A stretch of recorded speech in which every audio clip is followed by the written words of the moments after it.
Right, so this is a B-17 bomber, right? And this thing during the war started to have this weird problem where it would crash on landing a lot. Right? They looked at pilot error, they looked at training, couldn't figure out what was going on. So they brought in this guy, Japanese, who was a psychologist, right? And he started looking at the cockpit design. So the assumption was, excellent airmen commit no errors. Like if you're well trained, you're not going to mess this up and you're not going to crash land. But he said, well, if good pilots and mediocre pilots and bad pilots, everybody's making this mistake at the same rate, let me look somewhere else. So he looks at the cockpit, and what he finds is that in the cockpit, there are these two buttons right next to each other. One of them is for the landing gear, so it retracts it, right? And the other one is for the flaps. Does anyone fly by any chance, or any pilots? Yeah, so few, so you know, right? So while landing, you have to deploy your flaps, right? What that does is it increases the lift on the wing so you can fly slower and therefore land at a reasonable speed. So what pilots would do is in the process of trying to retract or open or extend the flaps, they would by mistake push the other button that would retract the landing gear, and that is what was causing the crashes. So what he did was he put a wheel-shaped little knob on the wheel button, and he put a flap-shaped little thingy on the other one, and that solved the problem. Right? So this is what we do at NGOs 42. We use psychology to figure out what in the environment, the physical environment, words, communications you receive, how you might be experiencing something, how that might affect your behavior. And then we redesign that stuff, right, to make things easier, to remove biases in the choices that you might be making. And those biases were put in there because somebody thoughtlessly designed the tax form to be bad. So if you're making a bunch of mistakes doing your taxes, it's not your fault, really. The stupid thing is designed terribly. And there's lots of stuff like that. So we do this for social good. So we work on a range of topics, from healthcare to education to crime, international development, you name it. Okay. We work across a lot of countries, so at any given time, there's about 80 projects in 30 countries. The talk will have some examples, so you'll get a concrete sense of what these are. So what I'll do is I'll give you kind of the basic principles of this. I'll walk through a few more psychology insights by way of examples. We will have an experiment that we're going to run on you. We don't, because we're not an academic institution, we don't care about consent and stuff, so we're just going to whether you like it or not, hopefully it won't cause any problems for you. Okay. So the key question might be, why do these small things matter so much? Right? Like, why do we care so much if it takes an extra 30 seconds to unwrap that rice ball? Like, why does this matter so much? Like, so let me demonstrate this. This is like a group experiment.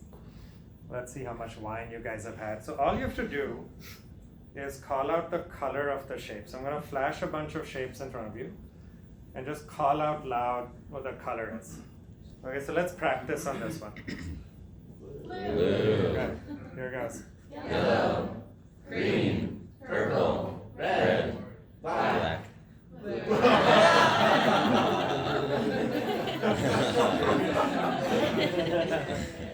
Wow, too much wine. So this happens to everyone. Right? This is called a Stroop test. So what this is testing is how well your executive function works. What that means is most of the times we're acting completely unconsciously. Right? Our brain is making thousands of decisions very, very fast. And without that, we couldn't even survive. Right? Can you imagine if picking up this glass, putting down this glass was a conscious effort for us thinking about every move? It would be crazy. So most of the time that's what we're doing, and then our conscious, more deliberative part of the brain sometimes will jump in and check. Are we doing the right thing or not? That's the executive function here. So here your brains read the word blue instantly, and that's what you called out. And for some of you, your executive function side popped in and said, oh, wait, the task was the color. And you stopped yourself and it took you a little bit longer, and then you corrected yourself. Right? So this is why all of these little design elements all around us, what other people are doing, all of these things matter so much. This is the fundamental sort of reason for it. And it's unintuitive. Right? Yes, we know what's designed badly or what's designed well, but what's unintuitive is how much these things matter. So here's an example, right? This was a problem we were working on for New York City. Very few city employees get their flu shots. And this is, as you guys have heard in many, many places, a big problem if you don't get a flu shot, because you're also at risk of infecting other people if you catch it, right? So this is a little bit small, but this is the email that the city was sending out to people. And believe it or not, this is actually better than a lot of government emails that we work on. It at least has bullet points, it has some stuff bolded. It's crazy. Most are even worse. So we did two redesigns on this. So a few things. One, here the little link to set the appointment is buried somewhere in the text and it's small. We put it up there. We did a little social norms interventions. We told people like, hey, lots of people like you are doing this already. We nudged them towards getting the shot at the work site, which is the cheaper, most convenient option for them, but the city is required to offer them other options as well. So that's the first row. It's bolded. It's got a little heart on it. It's kind of maybe possibly overkill on that one. And obviously the whole thing is organized as a matrix as opposed to all this text. Okay. And then this second one, and this is a cool design element that always tends to work well. We added this thing. So this is, the psychologists, they're calling it enhanced active choice. What that does is just makes the implications of not doing something clear. So in this case, you probably can read it. So what it says is, yes, I'll get a vaccine to reduce my risk of getting and spreading the flu. And then we make the no option explicit. And it says, I will not get a vaccine, even if it means not protecting myself and others from getting the flu. Now, once you see that, it's much less likely you're actually going to click on that or not click on the yes, right? And here's what happens. So first of all, the click-through rates are hugely better. So the control is the government, the original one that I showed you, and then the two designs are email A and B. So we get much higher click-through rates, double. And then actual flu shots is what we care about. That's a smaller effect. Only the active choice email works. Right? The other email had more click-throughs, but for some reason it's not leading to more vaccinations. And chances are the process for getting the vaccination and setting the appointment once you click through was probably terrible. Right? But we didn't have the mandate to go fix that. Right? So most likely this is just an effect of getting more people to click through and at least form a stronger intention that I'm not going to just risk it and get other people sick. But while this might be a small effect, 5%, the cost is literally zero to the city because we simply redesigned an email they were already sending. So it's just free impact. So a lot of the projects we do end up being like this. It's some, stupid, obvious looking change to the design that has this big effect. By the way, stop me and ask questions anytime through this, okay? Yeah. So with the pushes, what's the impact of if somebody doesn't agree with the thing that you're saying already, they might resent the way that you present this enforcement. Oh, if they believe that a flu shot is bad for them. I mean, this is not an example that I would believe, but this. Right, but something else. Yeah, so that can happen. That can certainly happen, and So in our design process, before we design any solution, we do a diagnosis phase where we'll generate first hypotheses for what might be going on psychologically, but then we go and talk to people, we observe, we collect data. So in that stage, if there was a large number of people whose beliefs somehow didn't match the thing that the behavior we were trying to make happen, we would have found that, right, and done something about that, and we would have realized that, oh, this is not a problem of people already have the intention, they're just not following through. This is an intention problem, right, and we would have done a totally different solution, possibly to solve, misperceptions about vaccines, say, which is, for other vaccines, as you know, it happens in a lot of places. So, yeah. Was the yes answer defaulted in the email, or were both answers blank, and the user had to explicitly choose one? I think it's defaulted this way. Okay. And I don't know why. There may have been some logistical or compliance reason we couldn't do this, but normally when we do this, the yes will also be the link to get you to the appointment page right away, and it's not a separate, yeah. Going back to the slide with the graphs, so what I'm interested in is there are some people in the field who say never use the status quo as the control, but then when you get to the actual practice of applying behavioral science out in the field, that kind of is what ends up having to happen because you're working with partners who are very stuck to it. So I'm curious in your work, how do you kind of balance those two, I guess, extremes? Wait, I'm not sure why people say don't use the status quo. Because what I care about is if I change something, does it work? Does it improve on the status quo? So I want to compare it to the status quo.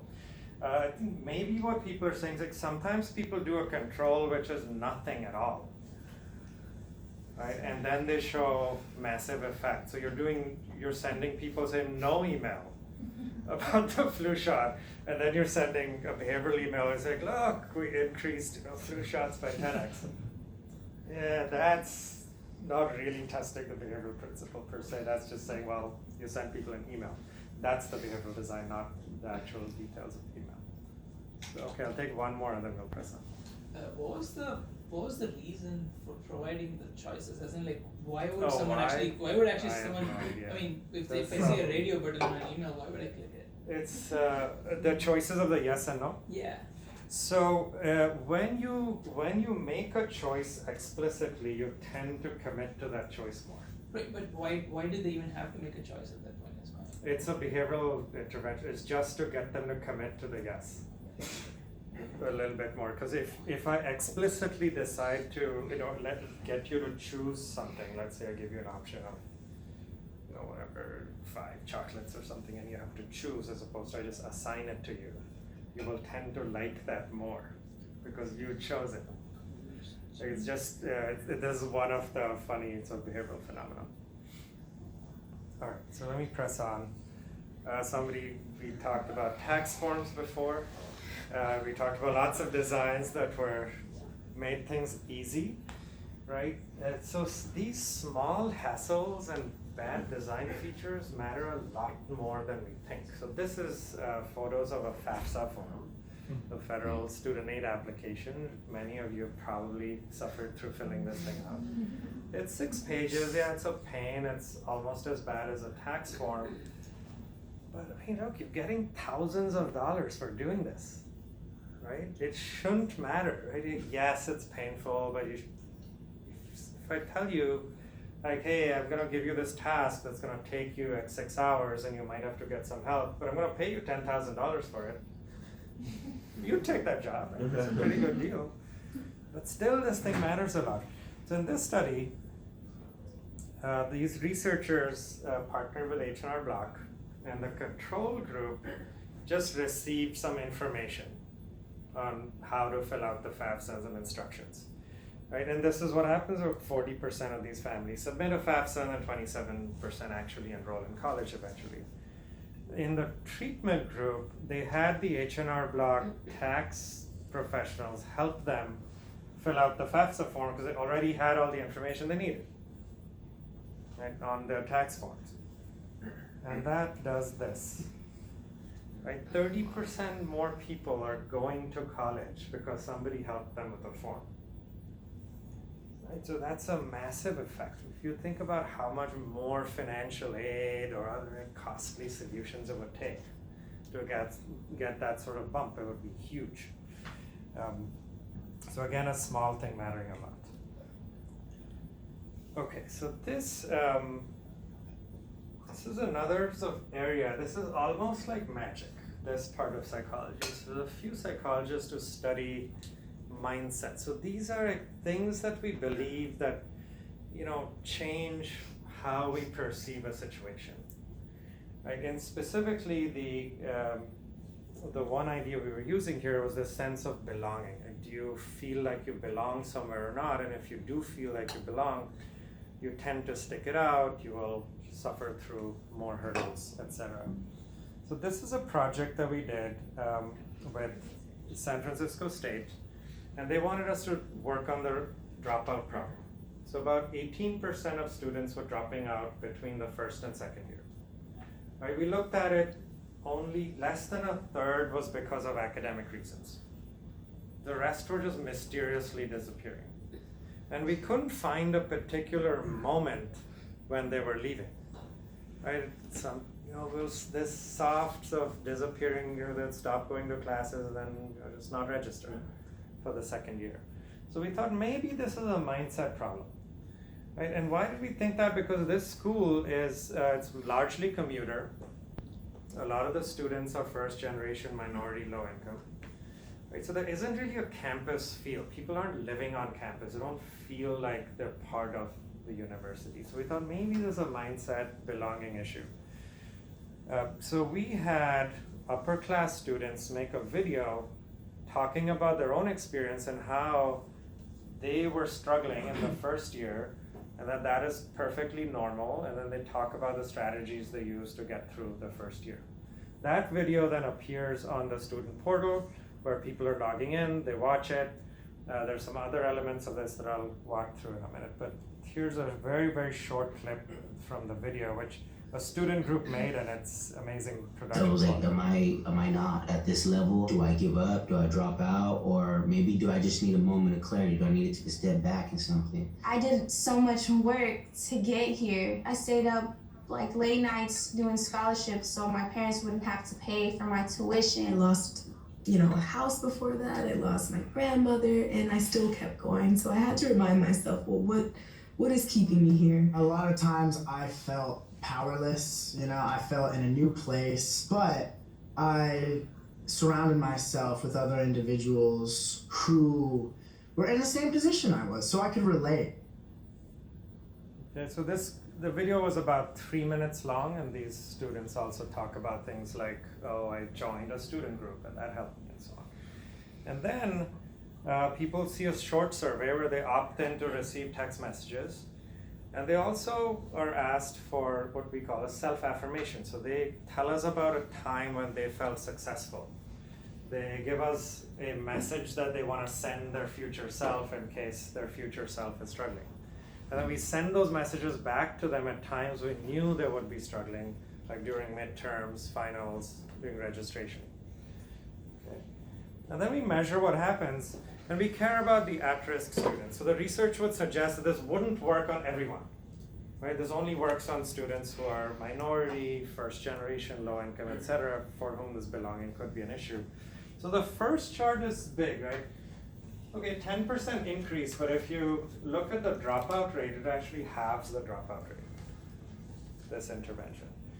And other things we didn't even expect, we see a bump up in GPA, we see a bump in the number of credits that people are taking. So pretty nice effects from just this one shot of thing at the beginning. So what your mindset is as you're going into something matters a lot. All right, any questions before I go to the next thing? I thought, what about the non-at-risk students? Did that have any effect? Or No, nothing. Nothing, because they tend to not have the belonging issue, right? For if you're different, then you tend to attribute your struggles to that differentness, and that's the issue. Okay, so this thing, super powerful effect, basically. Oh, yeah. Sorry. Yeah, just a question. I noticed on that slide, the immediately preceding slide, and some others, your p-values for some of the significant effects are Yeah. less than or equal to 0.1.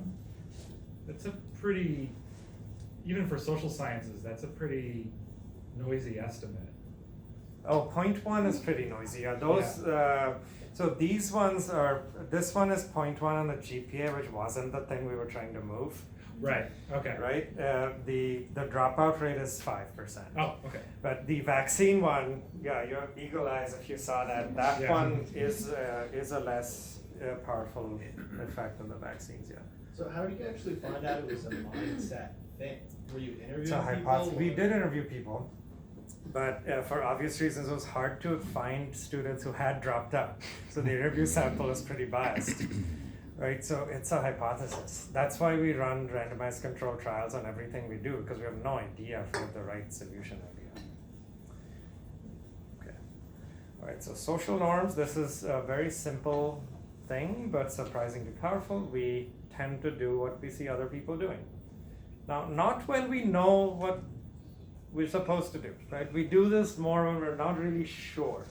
But sometimes, even when we know what to do, we do this. So, this is borrowing from Candid Camera, which is all based on psychology. Oh no, so I think I've lost the video here. But let me just go. Well, you know what? I'll press on instead of going and digging up the video. But this is if anyone's seen the episode with the elevator, right? So they do is that the Candid Camera people walk in the elevator and they all face backwards, right? And then they watch what people do as they walk in. And some people turn right away and face the back. Some people struggle. One guy, he kind of looks at his watch, he turns halfway, then he takes out a cigarette, then he turns another quarter turn, so gradually switches. Right, very powerful.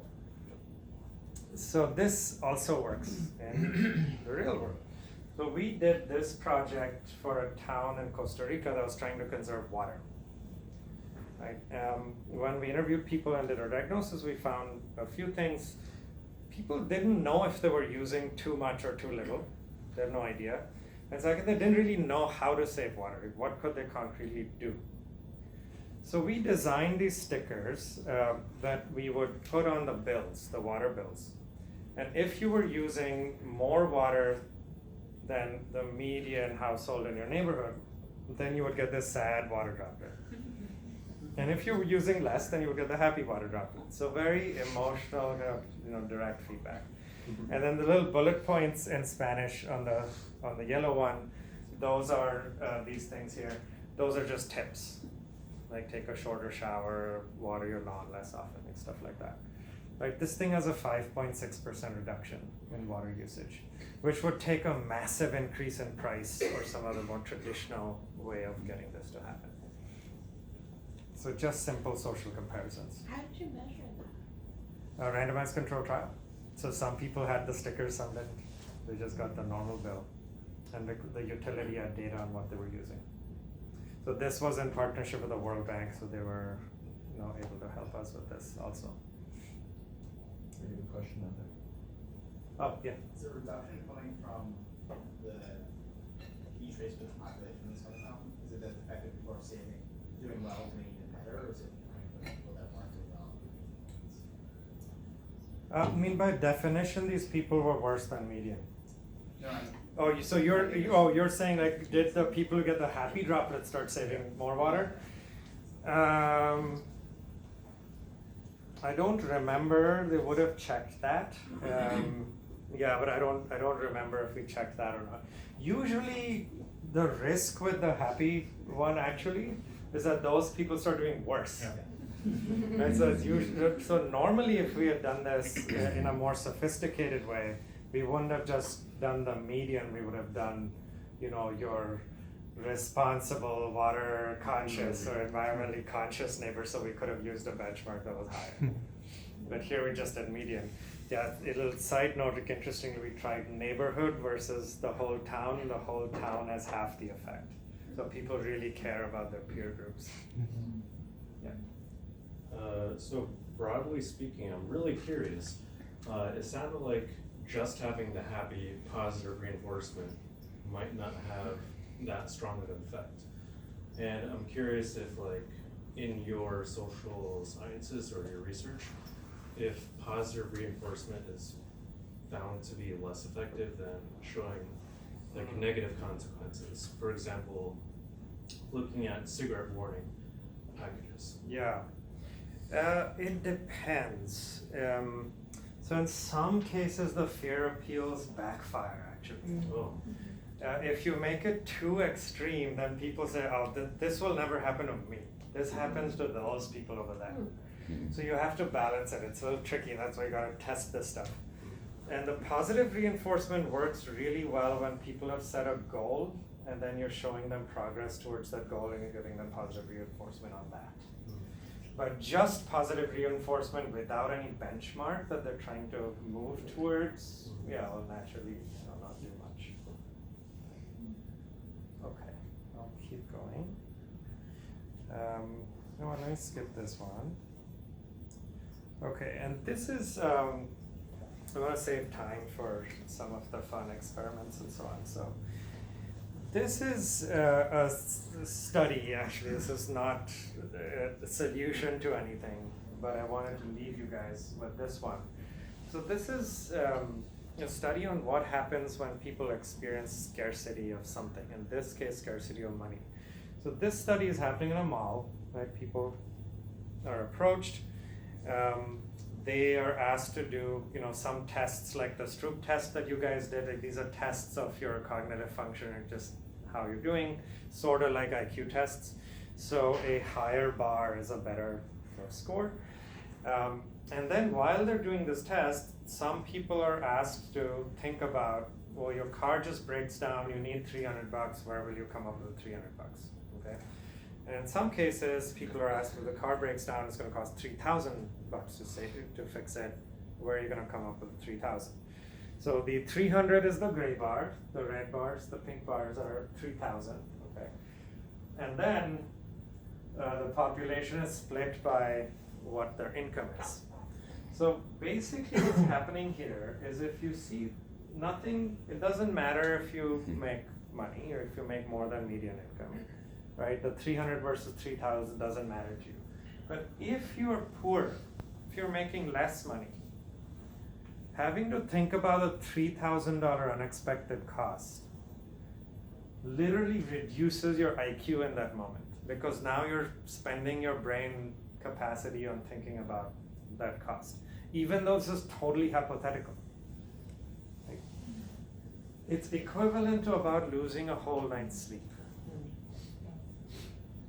So this is what anybody who's low income is constantly going through, because all the time they have volatility in their income, volatility in their costs, and that's why it's more difficult for them to plan. They're more likely to just solve their financial problems with whatever expensive solution they can find, even though in the long run that hurts.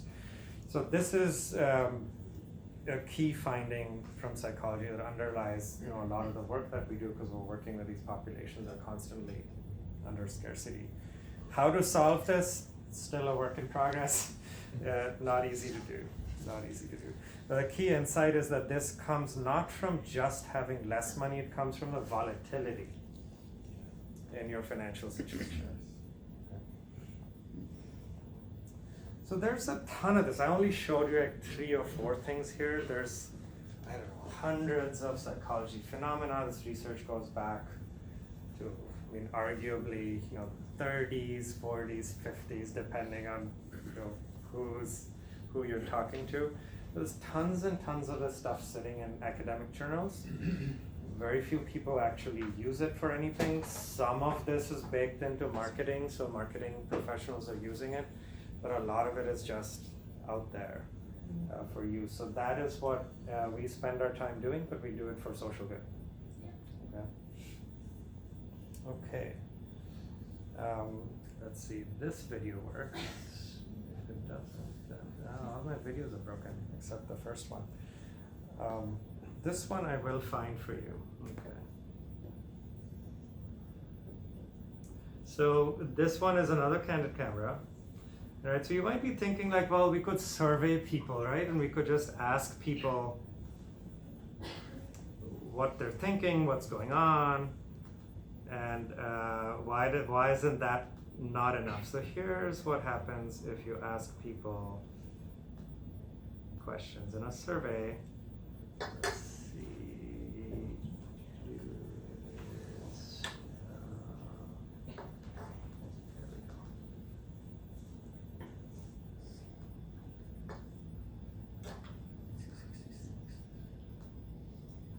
I wanted to ask you, do you believe So this TV that, show you know, doesn't Westmoreland's exist. a 30-minute show. Do you think that should be extended to an hour? No. Space Doctor extended to an hour? Not like that. Do you? Mm-hmm. Good. What in particular do you like about Space Doctor? I don't know. It's a lot of, there's a lot of scientific work in it, and I have a little boy in school, and he loves it. Oh, that's marvelous. And he watches all those scientific things, you know. So it makes a difference. Okay. So if that's what you want, that's what I'll tell him. Okay, and so I can put you down for you really like Space Doctor. Yeah, I do. Because it is of a scientific nature, and I think it's good for children. It kind of gives them a learning of things, you know. What episode did you like the best? Did you like the one where they got stuck on the moon, or did you like the one where they had the wedding in Venus? Yeah, I like that, yeah. Good. And what about the space baby? How did you feel about that? Did that bother you at all? No. I like that stuff. And does it bother you to see men and women with antennas coming out of their heads? No. You like that? Well, that's something new. Yeah, it doesn't bother you at all. That's good. Well, all in all, we can say that Space Doctor is one of your favorite shows. Sure is. Now, what about Space Doctor? Well, I don't watch that too much, and I think a half an hour would be all I could stand in. And it's too much for kids to, look at all that stuff. So you So you guys think it should be... get the idea. A lot of bias in asking people questions. So people will tend to respond with what they think the socially desirable response is. That's a huge bias in surveys.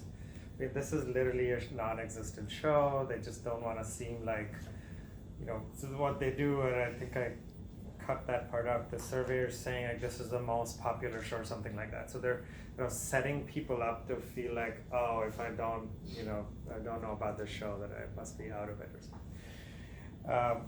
That's why the experimental research from psychology and then running these experiments in the field is so important, because we can't just design something and then ask people like, hey, do you like it?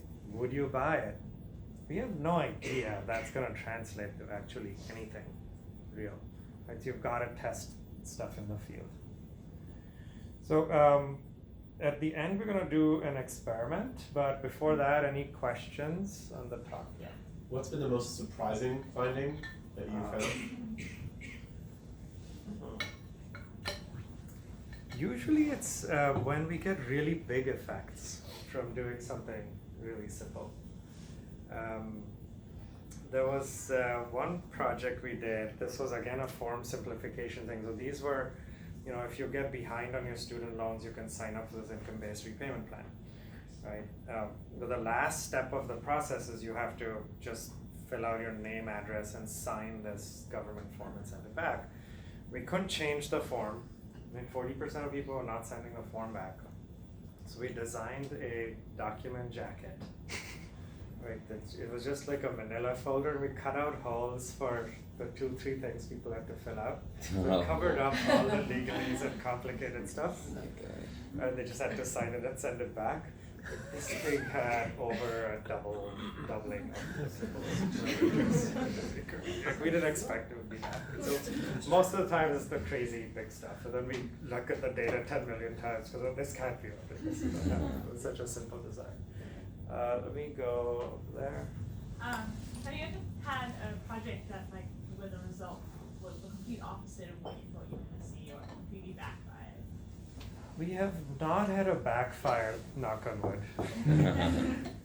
We we do, unlike academics, we do prototype and we user test and all that stuff. So if there's some hint of backfire, we pick it up, early on.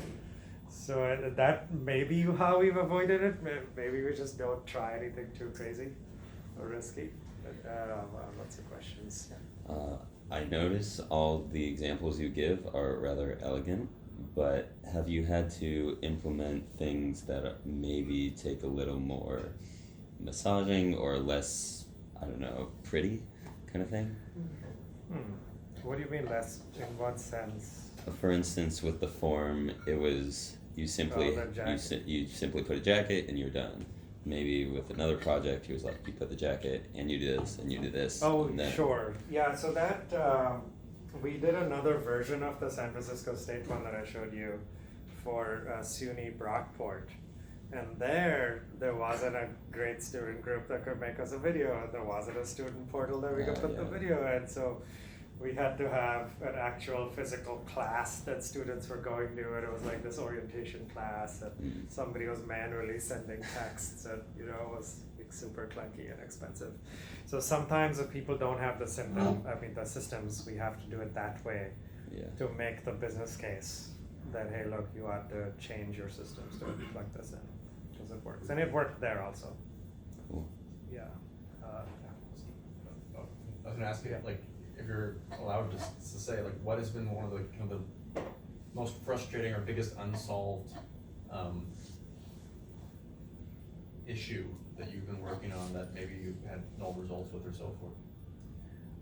The one that comes to mind, this is not one we've really tried because there isn't a ton of science to apply to it, which is how do you get organizations to change behavior?